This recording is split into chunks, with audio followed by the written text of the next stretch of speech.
प्रश्न 1। अराटू त्योहार जो खबरों में देखा गया था, किस राज्य का प्रसिद्ध त्योहार है? उत्तर केरल तिरुवनंतपुरम के श्री पद्मनाभ स्वामी मंदिर का। केरल तिरुवनंतपुरम के श्री पद्मनाभ स्वामी मंदिर में अराटू उत्सव मनाए जाने की एक समृद्ध परंपरा है। अराटू उत्सव की विशिष्टता यह है कि पूर्ववर्ती त्रावणकोर साम्राज्य के शाही परिवार के मुखिया अभी भी पारंपरिक पोशाक में जुलूस के दौरान देवताओं को मानते हैं।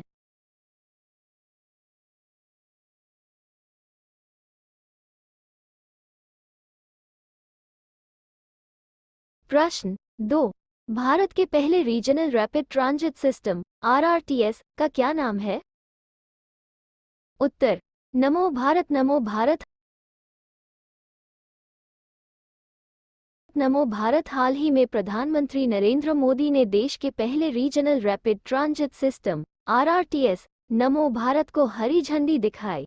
Delhi Ghaziabad Meerut regional rapid transit system (RRTS) corridor के प्राथमिकता वाले खंड का भी उद्घाटन किया गया। प्रश्न 3। खबरों में देखा गया अनुभव पोर्टल किस केंद्रीय मंत्रालय से संबंधित है? उत्तर कार्मिक, लोक शिकायत और पेंशन मंत्रालय, पेंशन और पेंशनभोगी कल्याण विभाग। कार्मिक, लोक शिकायत और पेंशन मंत्रालय, पेंशन और पेंशनभोगी कल्याण विभाग नई दिल्ली में अनुभव पुरस्कार 2023 समारोह की मेजबानी कर रहा है। अनुभव पोर्टल कार्मिक, लोक शिकायत और पेंशन मंत्रालय से संबंधित है। ये पोर्टल मार्च 2015 में प्रधानमंत्री के आदेश पर। प्रश्न 4। भारत के विभिन्न राज्यों के युवाओं के बीच संपर्क बढ़ाने के लिए शुरू किए गए कार्यक्रम का नाम क्या है? उत्तर युवा संघ, युवा संगम। युवा संघ, युवा संगम भारत सरकार द्वारा स्थापित एक कार्यक्रम है जिसका उद्देश्य भारत के विभिन्न राज्यों और केंद्र शासित प्रदेशों के युवाओं के बीच पारस्परिक संबंधों को बढ़ाना है। प्रश्न 5। केंद्रीय कपड़ा मंत्रालय द्वारा लॉन्च किए गए कपास का ब्रांड नाम क्या है? उत्तर कस्तूरी कॉटन भारत। हाल ही में केंद्रीय कपड़ा मंत्री पीयूष गोयल ने कस्तूरी कॉटन भारत के लिए वेबसाइट का अनावरण किया है। नई लॉन्च की गई वेबसाइट कस्तूरी कॉटन भारत पहल के संबंध में आवश्यक जानकारी और अपडेट प्रदान करने के लिए एक डिजिटल प्लेटफॉर्म के रूप में कार्य करती है। कस्तूरी कॉटन भारत। प्रश्न 6। किस राज्य केंद्र शासित प्रदेश ने मिशन महिला सारथी का उद्घाटन किया? उत्तर उत्तर प्रदेश। उत्तर प्रदेश के मुख्यमंत्री योगी आदित्यनाथ ने हाल ही में अयोध्या में मिशन महिला सारथी का उद्घाटन किया। योजना के तहत राज्य परिवहन निगम की 51 बसों का संचालन महिला ड्राइवरों और कंडक्टरों द्वारा किया जाएगा। प्रश्न 7। पेंट ब्रश स्विफ्ट किस दुर्लभ प्रजाति का नाम है? उत्तर तितली। पश्चिमी हिमालय में एक दुर्लभ प्रजाति पेंटब्रश स्विफ्ट बटरफ्लाई की तस्वीर पहली बार हिमाचल प्रदेश के चंबा जिले में ली गई और रिकॉर्ड की गई है। हिमाचल प्रदेश लगभग 430 तितली प्रजातियों का घर है, जो भारत में पाई जाने वाली कुल तितली प्रजातियों का लगभग 25% है।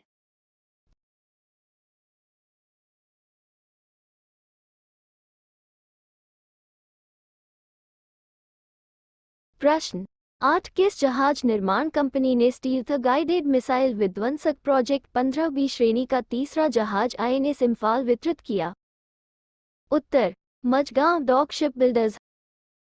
हाल ही में Mazagon dock shipbuilders limited MDL ने भारतीय नौसेना को प्रोजेक्ट 15B श्रेणी के स्टील्थ गाइडेड मिसाइल विध्वंसक जहाज का तीसरा जहाज INS इम्फाल सौंपा।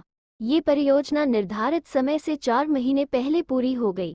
विशेष रूप से INS इम्फाल महिला अधिकारियों और नाविकों के लिए आवास सुविधाओं के साथ कमीशन किया जाने वाला पहला नौसैनिक युद्धपोत था।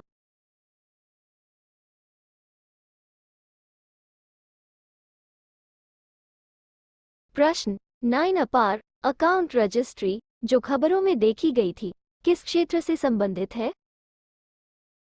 उत्तर शैक्षणिक। अपार या एजुलॉकर छात्रों के लिए शुरू की गई एक रजिस्ट्री है।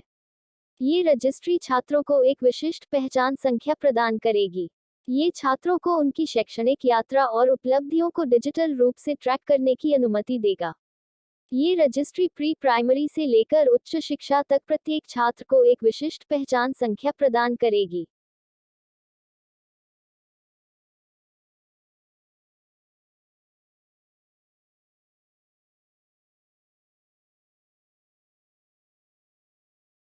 प्रश्न 10 किस संस्था ने सस्ते पानी की उच्च लागत रिपोर्ट जारी की? उत्तर WWF। विश्व खाद्य दिवस के अवसर पर, जो 16 अक्टूबर को पड़ता है, world wide fund for nature WWF ने सस्ते पानी की उच्च लागत शीर्षक से एक रिपोर्ट का अनावरण किया। हाल ही में प्रकाशित रिपोर्ट में चेतावनी दी गई है कि बढ़ते वैश्विक जल संकट से आर्थिक मूल्य, खाद्य सुरक्षा और स्थिरता को खतरा है और अनुमानतः $58 ट्रिलियन का खतरा है।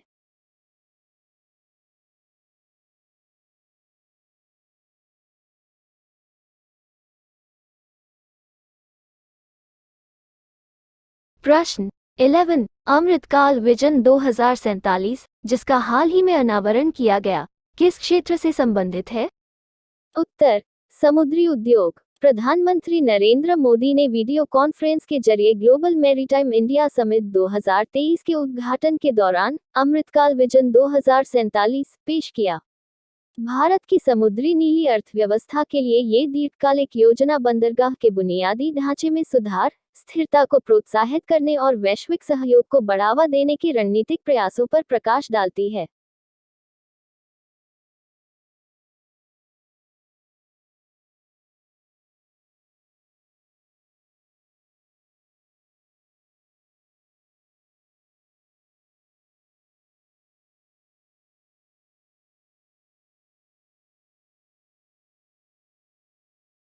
प्रश्न 12 सेंट बेलेक स्लैब 4000 साल पुराना स्लैब है, जिसकी खोज किस देश में की गई थी? उत्तर फ्रांस।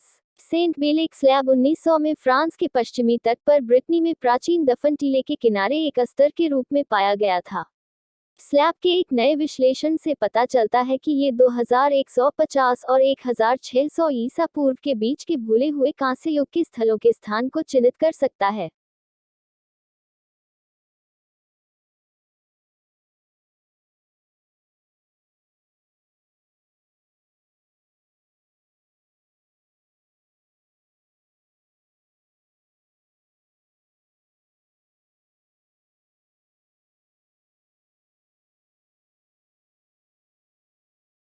प्रश्न 13 आयुर्वेद दिवस 2023 का विषय क्या है? उत्तर एक स्वास्थ्य के लिए आयुर्वेद। केंद्रीय आयुष मंत्रालय ने 10 नवंबर 2023 को आयुर्वेद दिवस मनाने की घोषणा की है। इसे अंतर्राष्ट्रीय स्तर पर मनाया जाएगा, जिसमें दुनिया भर के लगभग 100 देशों की भागीदारी की उम्मीद है। इस वर्ष के उत्सव का विषय एक स्वास्थ्य के लिए आयुर्वेद है, और यह एक वैश्विक कार्यक्रम बनने के लिए तैयार है।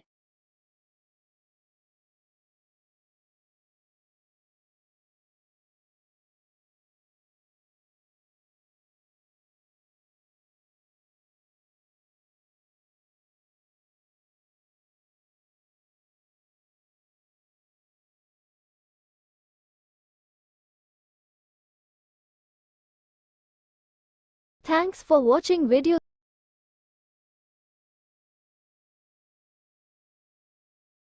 Subscribe, like and share my YouTube channel.